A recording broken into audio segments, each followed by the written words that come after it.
We'd love to introduce you tonight, Sheila Pearl. This month, and I think it's always really good to know about milestones, and Jen reminded us about one of hers in business. This month, Sheila celebrates her 10th year in private practice in her Newburgh office. She's been serving the Hudson Valley as a relationship and a life transitions coach, a keynote speaker, an author, and a wedding officiant. The Hudson Valley magazine and the Times Herald Record have both referred to her as the wise woman of the Hudson Valley. Sheila is a retired cantor. She has served several Jewish congregations in New Jersey and New York for over 20 years as co-clergy. 7 days a week, you can be sure that Sheila's either in her office or on the phone, having a conversation with a client about a relationship conflict or a life transition. It could be with parents about kids driving them crazy, with a widow about issues of loss, or a recent divorcee talking about being alone or dating again, or a couple planning their wedding ceremony. What many people don't know about Sheila is that when she was 40, she received her master's degree in social work. And a week after she accepted her diploma, she also received rave reviews in the New York Times for her recital debut at Carnegie Recital Hall, singing in 7 languages, including Swedish and Hebrew. She planned the doubleheader to defy the myth that it would all be downhill at 40. Sheila is the author and co-author of several books, most recently in Pearls of Wisdom, 30 Inspirational Ideas to Live Your Best Life Now. Coming out this summer, Sheila is a contributor, along with 20 authors, in Maria Blond's new book, Sparks of Passion. A busy coach, a speaker, and a wedding officiant, you will often hear Sheila say, "Loving is living, and everything else is a distraction." Let's welcome Sheila Pearl.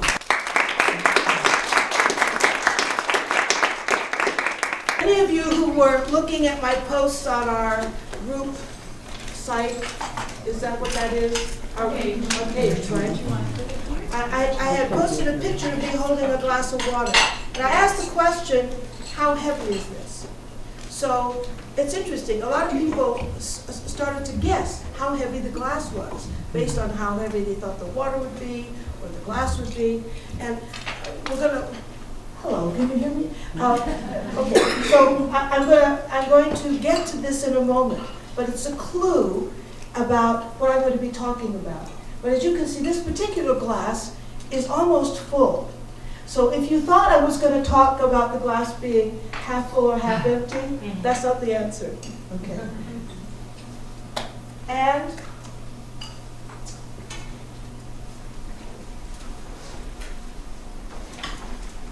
I have here a lens, a lens through which you can see things in a different way, depending on which side you're looking through.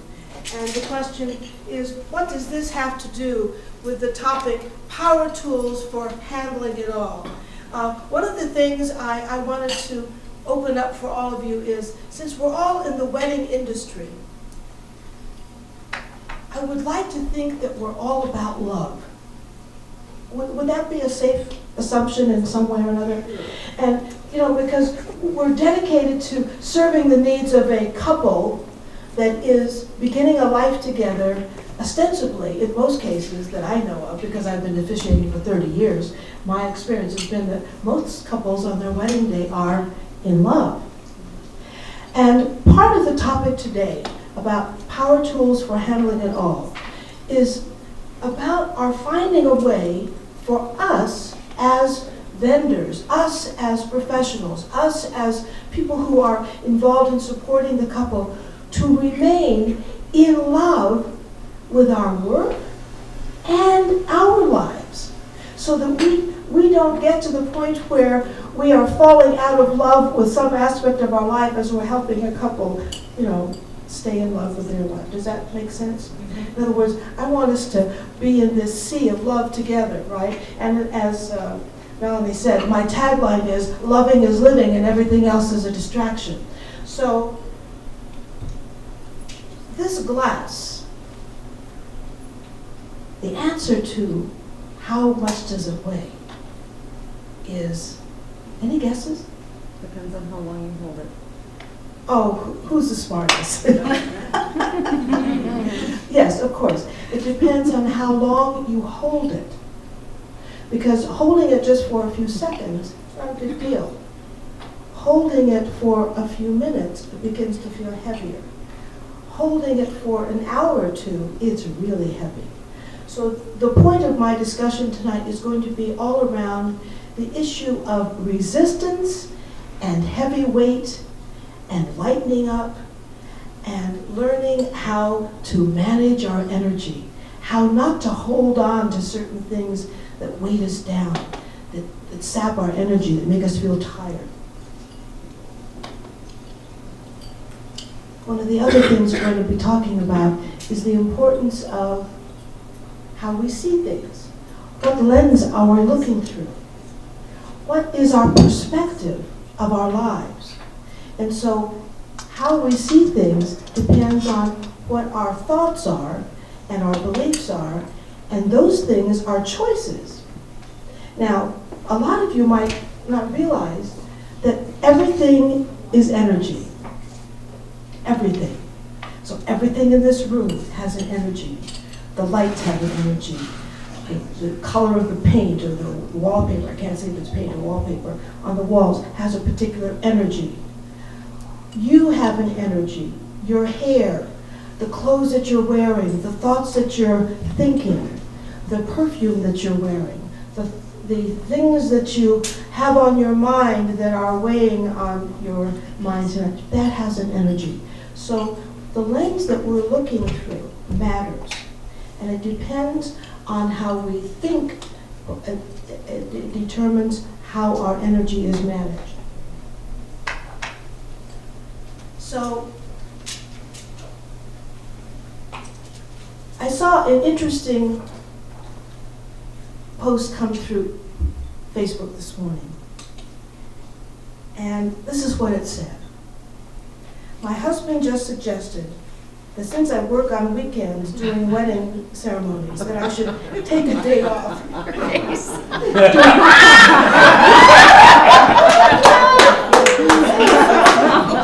According to my husband, this would be to do laundry, dishes, garbage, cleaning the boys' rooms, etc., and every little bit that I can do to help. Gee, thanks, honey. How thoughtful of you. Now, I know this was a joke. The person who wrote this could have been a comedian. She's probably, the next Irma Bombeck, because she has a great sense of humor about life, and so sometimes she posts things that are just plain funny and talking about the chaos in life when you have career and husband and children and home and laundry and dishes. I mean, the fact of the matter is, I had invited a lot of you to communicate with me, which some of you did. In fact, some of the people who communicated with me via private message couldn't be here tonight, but I had the benefit of some of the information and feedback I got from several of you. And that is that life gets really complicated, especially during wedding season, when you are expected to do more than any human being might ordinarily do. And so the question is, how do I do it all? How do I juggle it all? And how do I do it all and stay in love with my life? How do I do it all and stay in love with my significant other? How do I do it all and stay in love with the people I thought I loved until they started to pull at me and make me wonder if I really want the life that I'm in the middle of?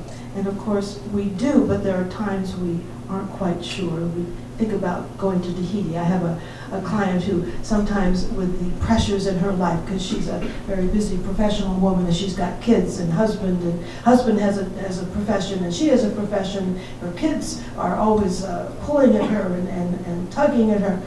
And one day she came in and she says, I have a fantasy. I'm going to put a whole bunch of money in a money belt, and I'm going to put it around me, and I'm going to get on a plane, I'm going to go to Tahiti, and I don't know if I'm ever coming back. So we often have these fantasies about escaping the pressures. So all kidding aside, the pressures are real.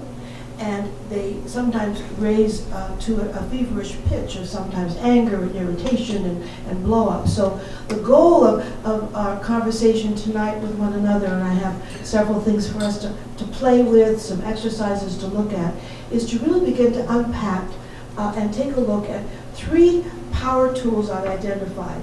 And before we do that, we're going to have kind of a fun exercise in looking at priorities. Before I do that, I just want to kind of underscore a very poignant story. I've heard many variations of this story, but I actually heard this story from a client of mine who's also he's a client of mine, and he's also a psychotherapist who has a very busy practice. By the way, I coach a lot of people who are coaches and therapists, and it's my privilege to help them keep things on track. He came into me one day and he had a hard time containing himself. I said, Andrew, what's the problem? By the way, if I use names, they're not real. Okay? Andrew, what's the problem? I can see you're very shaken. He said, I've got to do something different about my life. I came home the other night and my 10-year-old was standing at the front door waiting for me to get home from the office. Andrew, by the way, has a very busy practice with 14 associates working with him, so he has to work very hard to keep the business going and to manage things. So he's not home that much. And as you may know, with the field of coaching and psychotherapy and psychology and those kind of things, a lot of the hours are evening hours. So that's the case with Andrew. So his son did not see him very many evenings of the week. And so David was standing next to the front door. He knew when his father would be getting home. And his father walks in, and before he has a chance to take off his coat, David's tugging on his sleeve. He said, Daddy, I have a very important question. What is it, David? Daddy, how much do you charge an hour? How much do you charge your patients an hour? David, why would you ask me a question like that? Daddy, it's really important. I just want to know, how much would you charge an hour? He said, well, okay, if you really want to know, I usually charge $100 an hour. David looked down, and he had tears running down his cheeks. He said, well, I've been saving my allowance, and I've been doing separate work, and I help Timmy with the paper route, and I've saved enough for 15 minutes. Can I buy 15 minutes of your time? That's a real story. I've heard the story in songs like Cat in the Cradle. These are stories that come from parents, men and women, fathers and mothers, who get so busy with their dedication to their lives and their work, they forget their dedication to the people they say they love. And I didn't doubt for a second that Andrew loves his family. He loves David. That was a wake-up call for Andrew. And he came in, and we spent the whole time in our session in how he can reorder and restructure his energy and his priorities. So the first exercise I want to share with you is about priorities. Want to play?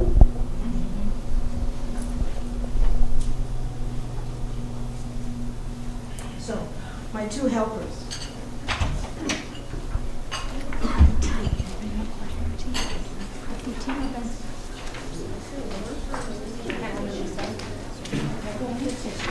Lori, do you want fishes or hot? So, some of you may have heard, are you leaving as well? Shortly, I just didn't want to be in front to interrupt you while you were Oh, here. thank you. And Melanie, thank you for being here, and we know that you have to leave early. So how many of you have heard what is now pretty well known, the metaphor of the rocks, the pebbles, the sand, and the water? It's something that someone had this brilliant idea some time ago, and it really gives us a nice visual and a nice metaphor about the priorities in our lives. So if you take a look at the picture here that I've given you on the handout, you'll see that there are 2 jars. One where the sand had been put in first, probably the water had been put in along with the sand. And then on top of the sand with the pebbles, and then on top of the pebbles, they tried to put the rocks in, but they didn't fit. So the larger items for this exercise, which are the rocks, couldn't fit into the jar because they were put in backwards. They were put in reverse order. And if you are clear about what your rocks are, and put those into your container of time first, and then you put the pebbles, which is another layer of priority, in second into this container called time and energy. And then you put in the sand and the water. Then it fits. Because it's all about the priorities. So I want to give you a chance. Take a couple of minutes and discuss it with one or two people at your table. And to make a note for yourself is, what is the water in your life? Meaning kind of that fluid, ever-present substance, values, energy, whatever you want to identify as the water, that is something that kind of goes in and out of everything. And once you put the rocks, the pebbles, and the sand in the container, you put the water in, and it goes around and through everything. So think about what the water might be for you. And then think about what the sand is. Sand is similar to the water. It's not going to dissolve, but it's able to go in through all the little nooks and crannies. And it's able to fill in the spaces. It's able to find its place. But think about, for you, what the sand might be. I'm not going to give you any clues, because we'll get to that later, but I want you to use your imagination. And then I want you, and I did this on purpose, then I want you to think about what are your rocks. In other words, what would you determine as the number 1, 2, 3, 4 items in your life, people in your life, activities in your life, aspects of your life, whether it's a certain aspect of your work, the people in your life, taking care of your body, whatever those are the larger items, and make a list of those. And then underneath the rocks, make a list of certain things that would be important, but not critical. But those little pebbles could fit in and around the rocks just fine if you are proactive in planning in advance, right? So take 3 minutes, have fun, talk with your table mates, and if you need something to write with, raise your hand. We'll see if someone has a writing implement. But most of us carry pens and pencils, right? All right? Okay, let's get some general ideas about what came up for you. What kinds of things did you think of as water? Anyone? That fluid part of your life that goes in and around everything in the container. And once you have everything else in place, the water finds its way. Anyone? Food? The mood. He said mood. Oh, mood.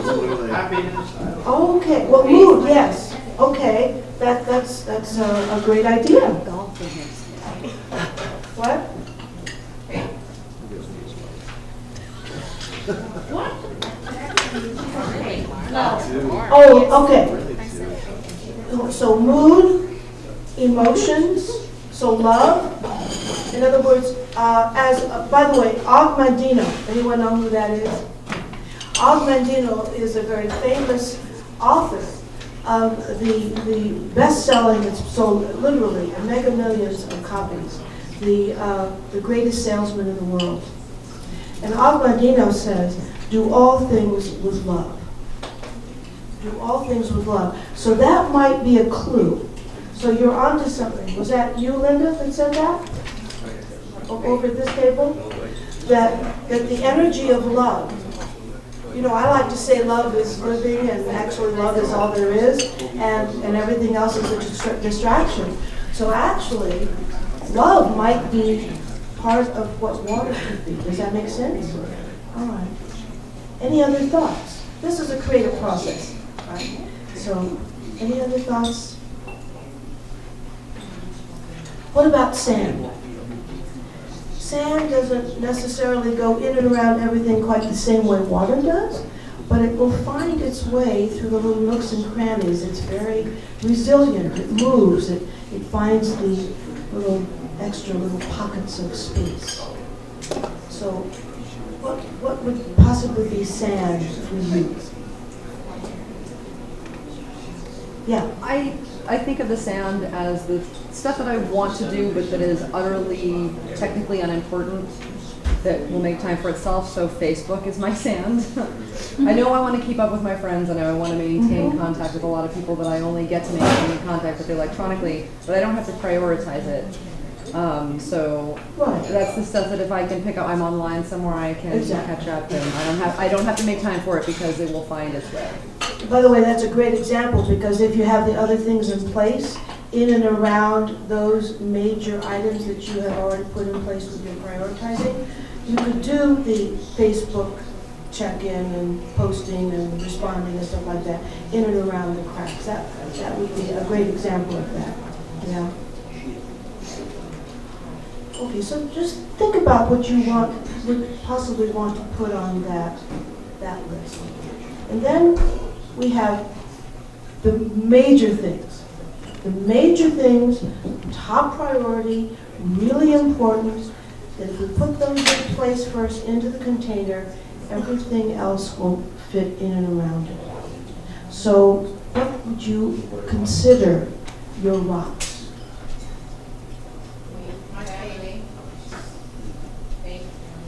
Faith, family, business,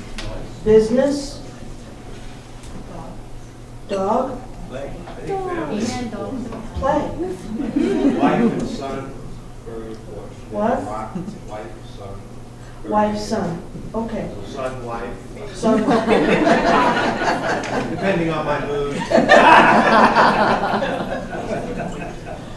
okay, so you can begin to see that if you have those rocks in place and you have identified them, it's really easy then to put everything else around, including the pebbles. So for instance, if your rocks include family, work, family meaning significant other, your partner, your children, your pets.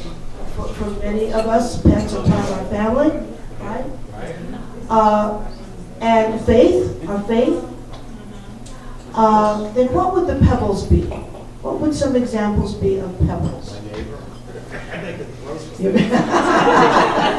Fitness. Okay, the neighbor, fitness. Exactly. Okay, so for some people, a rock might be fitness, and for some, a pebble might be fitness. So we begin to see the relative jockeying for position of priorities, right? Now, here's the real question. When we're talking about life-work balance, and we're talking about priorities, we're talking about filling up a space of time, very often we have a fear that if I strike a balance, I might have to give up something. So I want you to think about what priorities are you afraid you have to give up to get balance. We recognize we only have 24 hours in a day, and we've all got the same amount of time. Yeah, Brian. We were just, Donnie and Jenny and I were just talking about this, about response time, that you worry that you'll have to give that up. Like you said, you only have 24 hours in a day. If I put out this fire at my business, what if I don't also respond equally as quickly to my spouse, my children, my family, to my own health, whatever? You know, I was DJing with an ear infection for about 2 weeks in March because I had all these things going on. My wife kept saying, go to the doctor, go to the doctor. I said, well, I gotta take the kids to karate, I gotta do this, I gotta do that, I gotta talk to Donnie about somebody, you know, I got all these things I gotta do, you know, I gotta go to the sweat. And then I realized, this is not going away. I need to go and do this. But for me, like, health was like way on the back burner, you know? But so you worry about not being able to get everything done all at once. That's the fear. So what you're raising now is this basic reality that if you don't take care of you, then you can't take care of anybody else. You know, the example, when you're on a plane, and they're giving you the instructions for how to use the oxygen masks. What do they tell you? Put you first. You first. You put the oxygen mask on you first, not your child, so that you can take care of the people you want to take care of, right? So when you're prioritizing and deciding which are those rocks in your container, your body, your health, your well-being has got to be seriously considered on the top list of the priorities. Why? Because you gave a great example. If you start to crumble, if you fall, everything goes with it, right? House of cards. It's the house of cards, yeah. Many years ago, I was under a great deal of stress and pressure. My husband was very ill. I was carrying the weight of the world on my shoulders. And I was running. I was running away from the reality of my husband's illness. I was running away from having to face the inevitable, which was that he had dementia and Parkinson's, which was a very ugly process, very scary. And I was running as fast as I could. And I kept gaining weight. And I kept running. And then I collapsed. I woke up one day, actually, I couldn't move. I had blown up like a balloon. I had developed what was Bell's palsy. But everything in my body had blown up. I could barely open my eyes. I couldn't put my feet down. I couldn't walk. I had to call my doctor, who luckily was my congregant, who could come with 2 of his assistants to come get me, take me to his office so he could administer the steroids. He had to give me, what was it? What? Prednisone, yeah, doses of prednisone. So that was a wake-up call for me, because I was taking my body for granted. I was thinking I can just keep running, right? And it was a reminder, I've got to take care of this. Not just the physical body, but my mind, my emotions, everything. Everything had imploded, right? So that was a huge wake-up call for me. And it really is what started my journey in doing the studying I did to become a coach and to be a healer and the other things that I do. So I'm going to share with you something that one of my clients, who subsequently become a coach himself, has written about something he calls evolve or dissolve, separation by dedication. And this is a handout I will leave for you. You don't have to read it now, I'm going to read it to you, but I'm going to give it to you to take home so you can take a look at it. He says, and this is Coach Ken Baldo, and if you're on Facebook with me, you can follow Ken Baldo by just friending him too. He's really, this is a great example of where the student becomes the teacher, right? So, separation by dedication is when your dedication, your commitment, and your passion for the profession you love is so powerful, it creates separation with the ones you love. It simply gets in the way of building closeness with the ones you love and keeps you from evolving into a more all-around, better advanced version of yourself. However, I was also afraid that in order to be more balanced, gain the support back from my wife, and make her feel like she and the children come first, I'd have to give up some part of my work-life identity. That scared the crap out of me.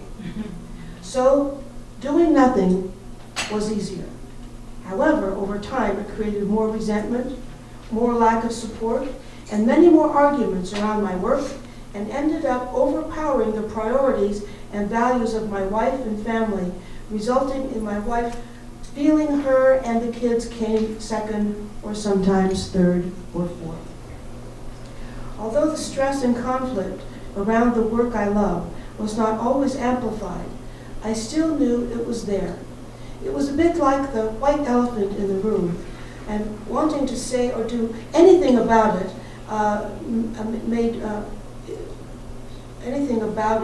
and it made doing the work I love less enjoyable and at times downright stressful.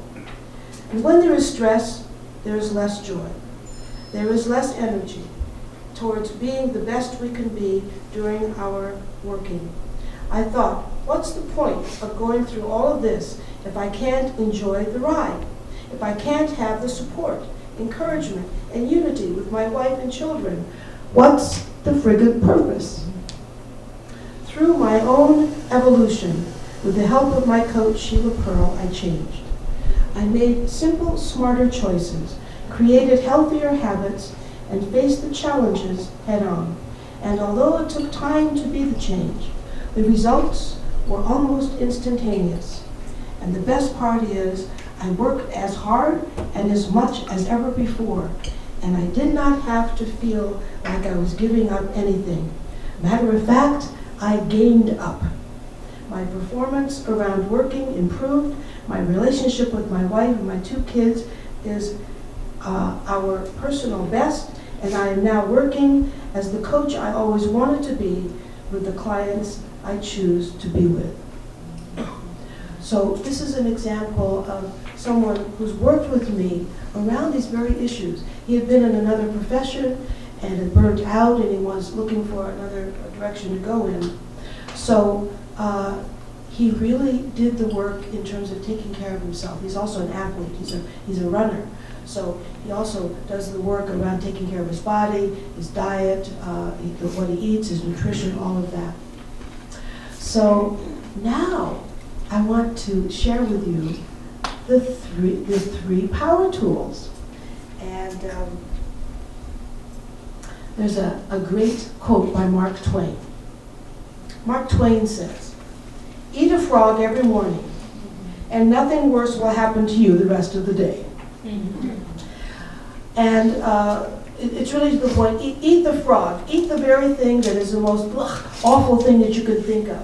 Do it first, get it over with, and then you don't have to think about it, because everything else in the day is going to seem like a piece of cake or a cookie or a chocolate mousse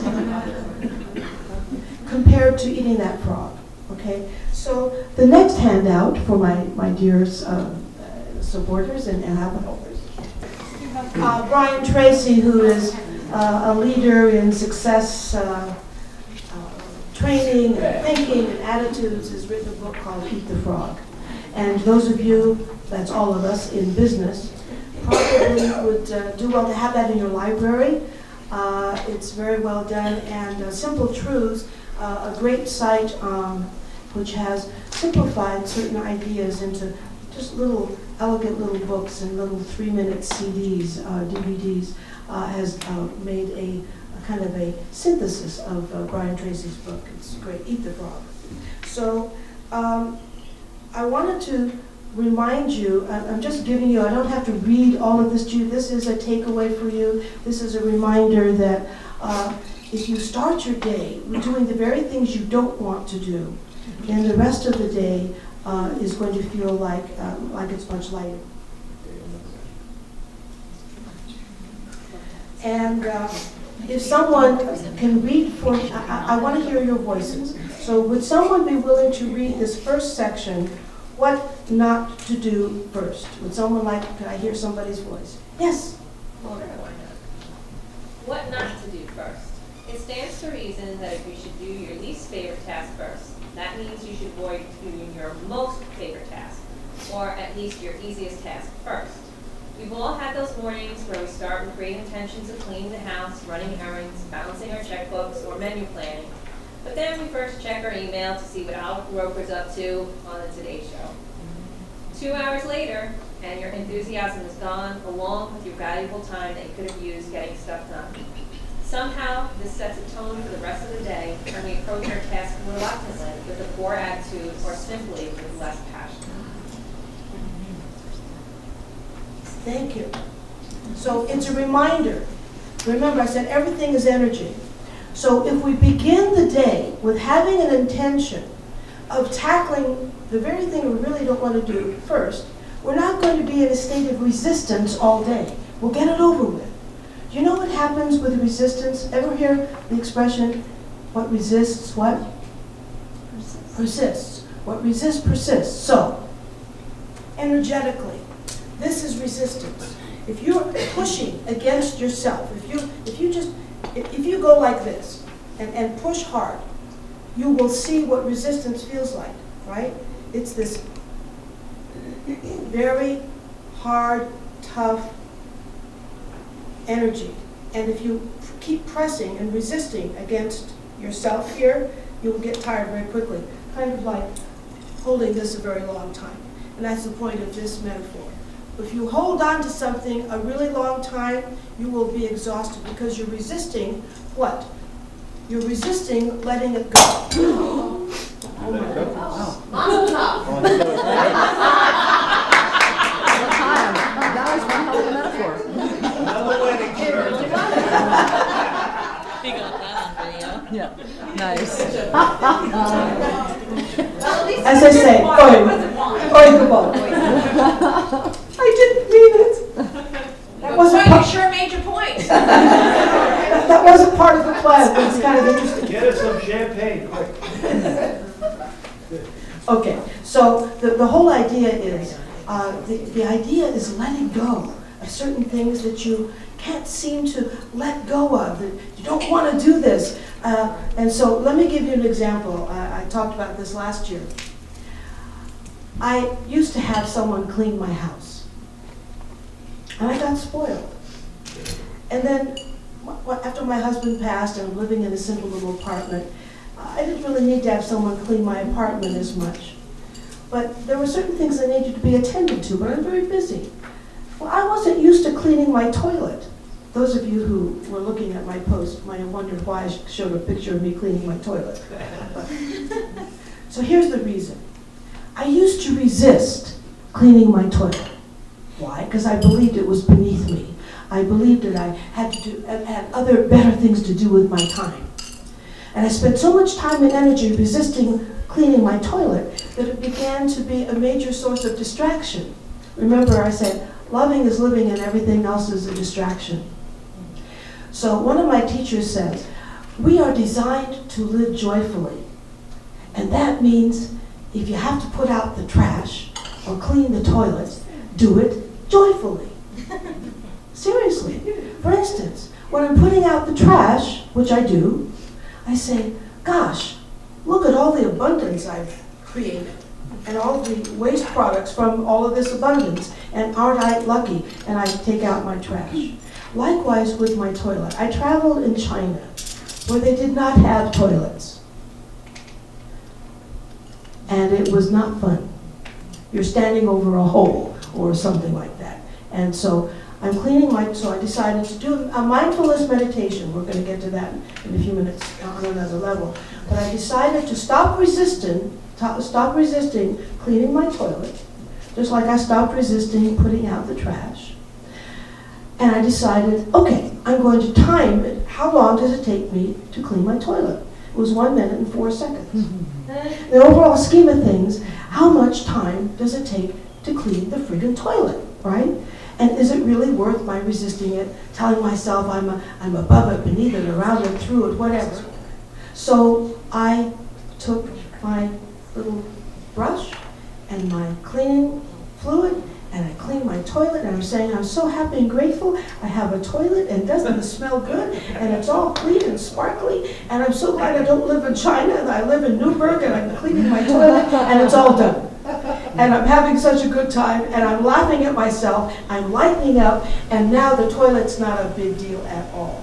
Likewise, when the dishes pile up, I don't have time to do the dishes, and then all of a sudden I remind myself, how much time is it really going to take? And I feel so good when I finally clean up the dishes. So it's about just letting go of that resistance, right? So what not to do first? So let me hear some more voices. Who would like to read about number 1? What to do instead? Lisa would. Lisa. Ha. Okay. First, create something that outlines your tasks for the day. You can use the daily docket or you can use the back of an old receipt. Whatever works for you. Just do something. Fill out a detailed to-do list for your day. Okay. The key here is do something. The key is take action. It's the difference between inertia and the more you stop doing something or you resist doing it, You dig your heels in, you get inert, you get lethargic, you can. So if you just take some action and move forward, it will loosen up. So number 2, who wants to read number 2? Don. Me? Narrow down your list to 10 items. You shouldn't reasonably expect to do more, though if you find yourself having done 10 things, you can simply add more items. By starting with a 10-item checklist, you're not as daunted, and you feel more accomplished to get 7 whole things crossed off in one day. 7 out of 10 is more impressive than 7 out of 34. Thank you. Again, chunk it down. We all get overwhelmed. Our lists are long, but we need to, first of all, prioritize the list, which is what the rocks and the pebbles and the sand and the water are all about, but also to make our lists manageable so that we're not cross-eyed and feeling overwhelmed like, holy moly, I don't know where to start, right? So this is just giving you some tools for how to chunk it down. 3 and 4. Brooke. Out of the 10 things, pick your 3 most important tasks, MITs. We get a degree.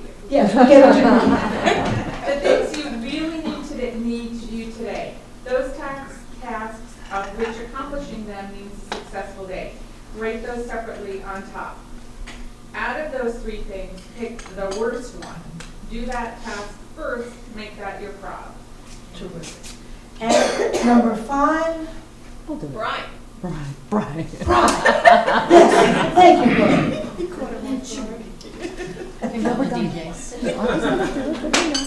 We can just peer pressure people. Out of your list of 10, pick your favorite or easiest item. For me, it's usually checking my emails. It's not my easiest since I get tons of emails, but it's certainly a task I mostly enjoy. Whatever you do, make sure you don't do that task first. In fact, if you're daring, don't do that task until you get all 3 MITs done. Make doing that task your reward. I want Brian to be my storyteller. In other words, lighten up with yourself. Have a game with yourself. And even reward yourself with something that you really want to do that you save for later. Just like the chocolate mousse that he couldn't have today.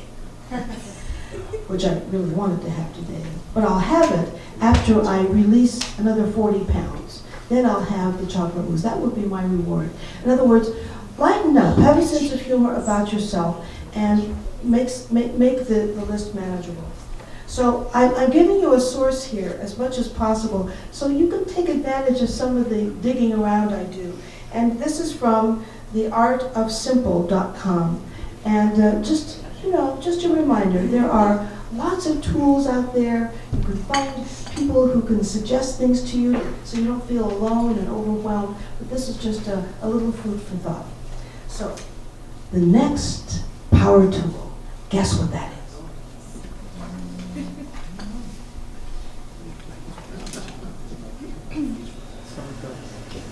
It's all about loving imperfection. It's all about the power of gratitude. It's all about being willing to hug life, hug the person next to you, hug a difficult situation, to laugh at yourself when things are tough. It's all about lightening up, and it's all about embracing the very things that you used to want to push away because it wasn't perfect. A lot of us are overachievers. I lived much of my life being an overachiever. I understand where that came from. That's for another conversation. But the point is, I've learned along the way that I'm never going to be so-called perfect unless I consider right now perfect. Unless I consider all my lumps and bumps and my so-called imperfections my perfection. There's a wonderful song called Your Perfect Imperfection. I'm perfectly imperfect. So it's all about that. And I'm going to tell you a little story, and then we're going to have some fun with another exercise. This is about wabi-sabi love. And there's a wabi-sabi philosophy. And that philosophy says that in the imperfection of something is its beauty. And there's a gracefulness in that. And the Japanese, for instance, if there's a precious old vase that has a crack in it, they'll fill in the crack with gold. And they do it to make a point.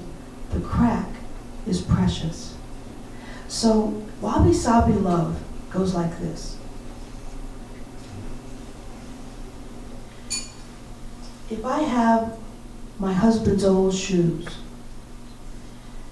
and they are scuffed and torn and worn, and the heels uneven now, and I look at those shoes and I remember the many walks we took together, the hikes we took together, the trips we took together when he would pack those old comfy shoes and we'd walk through the streets of Zurich or Amsterdam or Paris or Jerusalem.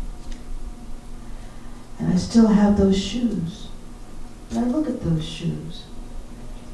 They're old, they're worn, but they're beautiful. Because there's something in those shoes that's precious.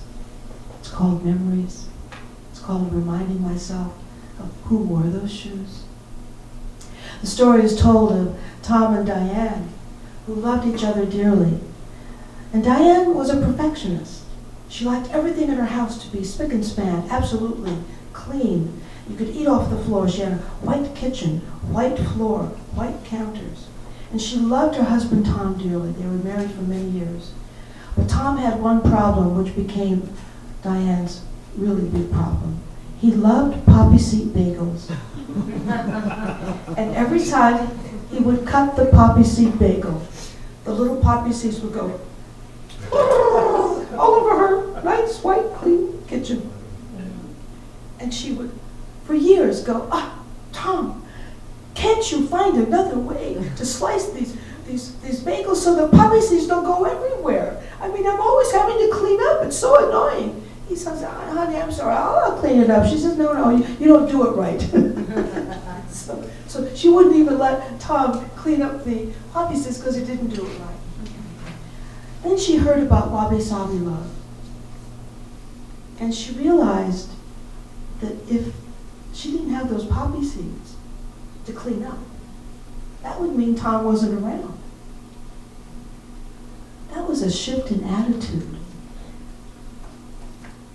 That was a shift in perspective. That was a shift in idea. It was a shift in energy. Because she shifted from being annoyed, which is a negative energy, which drains our energy, to being grateful and lightening up about the poppy seeds. They're just poppy seeds. So the next morning after she had this epiphany, Tom came down for his bagel and he cut his bagel. He tried, but those little poppy seeds, they just find a way, kind of like water and sand, find a way to, just get into everything. And he said, honey, I'll help you clean up. She says, no, you know what, Tom? I kind of like cleaning up the poppy seeds. And as she was cleaning up the poppy seeds that morning, she was saying, I love these poppy seeds. They mean that Tom is still here. I just love having these poppy seeds around. And when I heard that story, I was reminded of my dear husband. He should rest in peace. By the way, he passed away exactly 9 years ago today. And he was the love of my life. Doesn't mean I didn't want to kill him sometimes, but 32 years of lots of ups and downs and a very rich marriage. But for the years of life that we had together, where he was able to still take off the cap from the ketchup and the mustard and the mayonnaise, all those years he would take the tops off and never put them back. And all those years until I finally had a conversation, I would say, can't you just put the top back? He said, I forgot, I'm sorry. And one day, I realized, actually we had a conversation about it. He sat me down and he said, Bubba, on the overall scheme of things, I know you're annoyed with me for not putting the lids back on these things, but how would you like to rate our marriage on the overall scheme of things? Are things going well, like 80-20 or something? I said, yeah, I'll call it 80-20. He said, well, why don't you focus on the 80, not the 20? And after he was not able to come to the kitchen and get his ketchup and his mustard and his mayonnaise, I actually missed that he didn't put the lid back. So, wabi sabi love, my worthy assistants.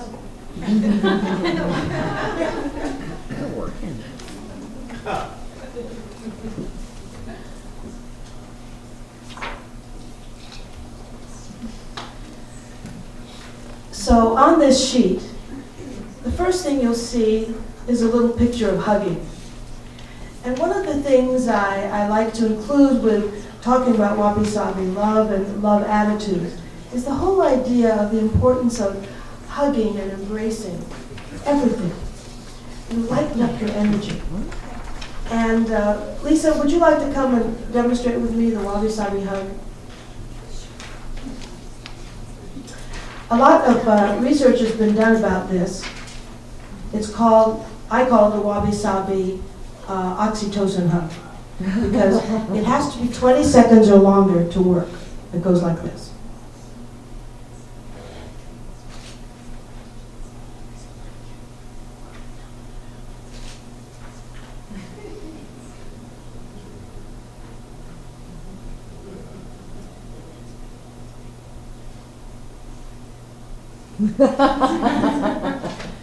Now, I wasn't counting. It probably wasn't entirely 20 seconds. And if Melanie had been here, I don't think she would have held up the sign yet. But the efficacy of this kind of hug is that it must be 20 seconds or longer. First of all, with that kind of hug, you begin to generate oxytocin, which is a natural hormone in the body. It's the natural feel-good hormone. It's the hormone that we feel after having really nice sex. It's the hormone a woman feels after and while she is nursing. It's the hormone we feel when we just hug and hold a baby. It's the hormone we feel when we hug loved ones or hug a tree. It's about the embracing, okay? So it's really important to lighten up our energies by hugging, smiling. Oh, this is one of my favorite things. It's called the move. You ready? You might be having a really bad day, and you might be having a really crappy looking face. Okay. So you go like this. Place fingers at corner of mouth. Lift head. Pull up, up, up, up, until you have to smile, because you're connecting this muscle with your eyes. And if you lift this muscle, it connects with your eyes in a particular way that literally, biophysiologically changes and lifts your energy. So if you're having a really crappy day, do the move. Because you can smile even if you don't feel like it, because you can't. Likewise, you can laugh. You may not feel like laughing, but I'm going to tell you, if you do laugh, it will loosen everything up, literally. So, you know, what happens when we're under stress is we get tight, we get constricted, and we almost kind of walk around like this, holding our breath in one way or another. When we laugh,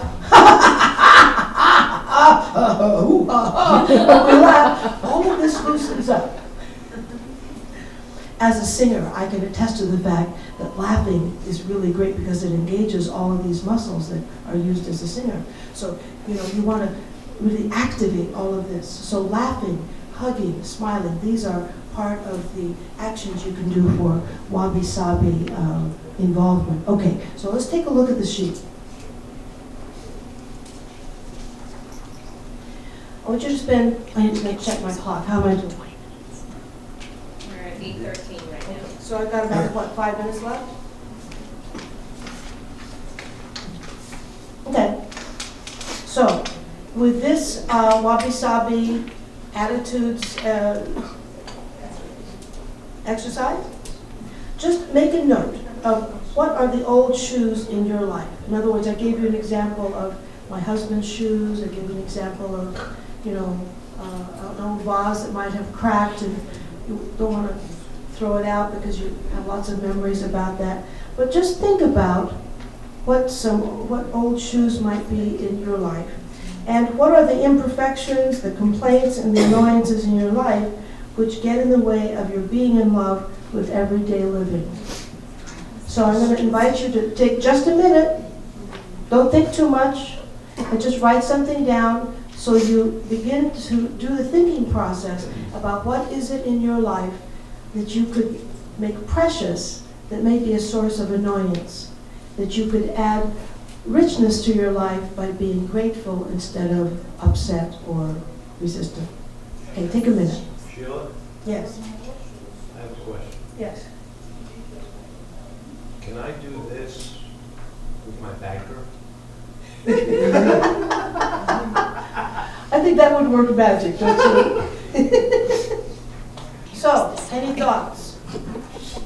Any answers? Any questions? Anyone want to share what's come to you in this particular exercise? Is there any item in your life that you have a different thought about as a result of this exercise? Marie? I was just, when you were commenting about the poppy seeds, the first thought that came to my mind is my husband loves things very symmetrical against the counters in our home. And when my son and I first got married, my son and I would come and we would put things and move them out. And he would come back and he would move them back to the corners. And then we would come and move them back out again. And we're married 18 years and we're still playing this game of things symmetrically around the counter. But I'm realizing that that's what makes this so special. So it's not that it has to be perfect. It's about the fact that we're not perfect. You know, that he likes it one way and I like it a different Exactly. way. And I think if we were in here to push the things back, Exactly. So the fact of the matter is, I don't know what perfection is.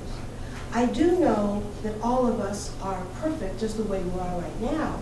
And we are what we are, and your husband likes it one way and you like it another way, and just to notice that, and when you lighten up about that, instead of resisting it, trying to change it, now you've got more energy to do the things that matter. That's the point. Okay. So I'm going to do a really quick wrap up with something that could probably take a whole day, and that is the third power tool, which is your brain waves. And my assistants can pass out this next.